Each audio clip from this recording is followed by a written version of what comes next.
On the news headlines, Tinubu reverses appointment 48 hours after reinstates former High Prep coordinator.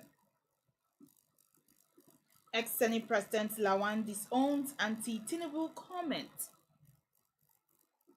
Court stops Bayero from parading himself as Emir of Kano. IDP gunned down while returning from farm. Good day, you're watching Leadership TV News. I am Cynthia Onwado. President Bola Tinubu has removed Olufemi Adekanbi from his position as project coordinator of the hydrocarbon pollution remediation project, HYPREP, just 48 hours after his appointment. Adekambi's appointment was made official on Saturday. In a statement released on Monday, presidential spokesman Ajurin Gilali announced that President Tinubu has reinstated Professor Neni Barini Zabe as the HYPREP project coordinator. Ngelale in the statement said the decision followed a performance review with President Tinubu concluding that Professor Zabe is well suited to fulfill the responsibilities of the role according to the project's regulatory guidelines. The reinstatement is effective immediately as directed by the President.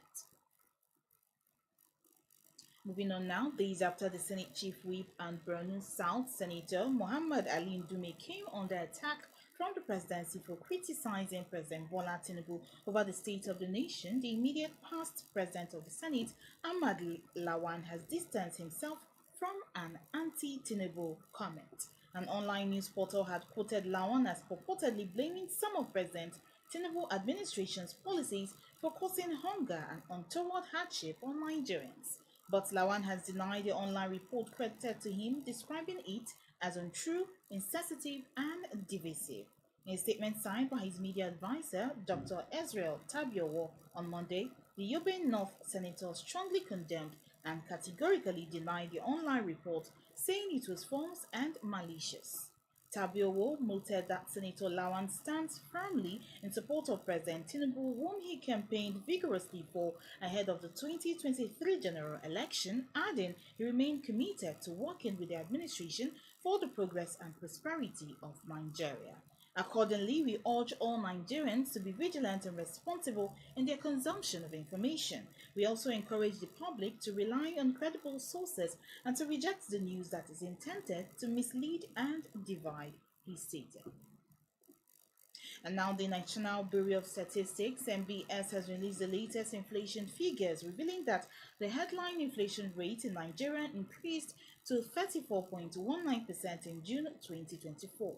This marks a 0.24 percent point rise from the May 2024 rate of 33.95%.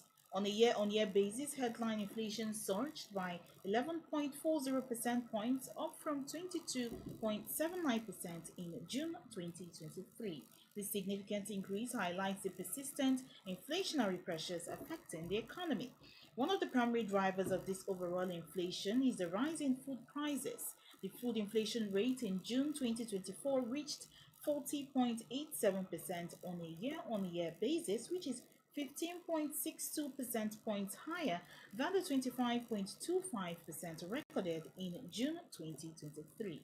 The NBS attributes the spike to higher prices of staple items such as millet whole grain, gari, and guinea corn, amongst others. In rural areas, the inflation rate rose to 32.09% year on year in June 2024, up by 10.71 percent points from 21.37% in June 2023. On a month-on-month basis, the rural inflation rate was 2.17%, an increase of 0.3% points from May 2024. Policymakers face increasing urgency to implement measures that can stabilize prices and provide relief to the affected citizens.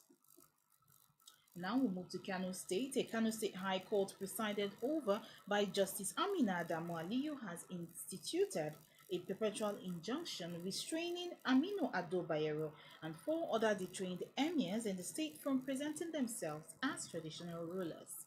The ruling effectively bars Bayero alongside the dethroned emirs of the defunct Bichi, Rano, Gaya, and Karaye Emirates from claiming or exercising any authority. Leadership TV reports that the Kano state government, represented by its council, Ibrahim Issa Wangida, had on May 27, 2024, initiated the case seeking to stop Bayero and other dethroned emirs from parading themselves as traditional rulers. Named as respondents were Alhaji Aminu Ado Bayero, Alhaji Nasiru Ado, Dr. Ibrahim Abubakar II, Alhaji Kabiru Muhammad Inuwa, and Alhaji Aliyu Ibrahim Gaya. Also, the Inspector General of Police, the Director of the State Security Service, the Nigerian Security and Civil Defense Corps (NSCDC), and the Nigerian Army were listed as respondents. The court's decision marks a critical point in the ongoing saga, potentially reshaping the traditional rulership structure in the state. And finally, now in the news, in a tragic incident, gunmen have killed an internally displaced person, IDP, who was returning from the farm in Seiyo village, Sengev Ward, Gwa West local government area of Benue State. The incident occurred on Sunday evening and has left the community in mourning. According to Iba Jacob, a former camp manager of Agabe IDP camp in Gwa West local government area, the victim, Ikyumbi Ayandowasi, 30, was ambushed by the attackers while he was returning from the farm with a group of others. And on that note, we end the news here on Leadership TV. For more of our news stories, you can log on to our website www.leadership.ng. Many thanks for watching. Thank you for watching. For sponsorship and advert placements, please contact 08036886158. Last Word Leadership Podcast Studio. You have the last word.